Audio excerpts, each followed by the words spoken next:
రాష్ట్రంలో ఈరోజు ఎప్పుడూ కూడా చూడని రాక్షస రాజ్యం నడుస్తూ ఉంది. నిజంగా దేవుడి దగ్గరికి వెళ్ళే కార్యక్రమాన్ని కూడా అడ్డుకునే మనస్తత్వం బహుశా నా రాజకీయ జీవితంలో నేను ఎప్పుడు చూడలే.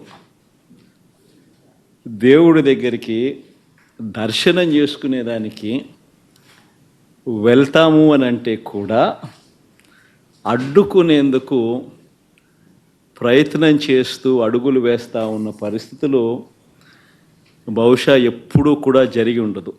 దేశంలో కూడా ఎప్పుడు బహుశా జరిగి ఉండదు. రాక్షస రాజ్యం అనేది ఇదే.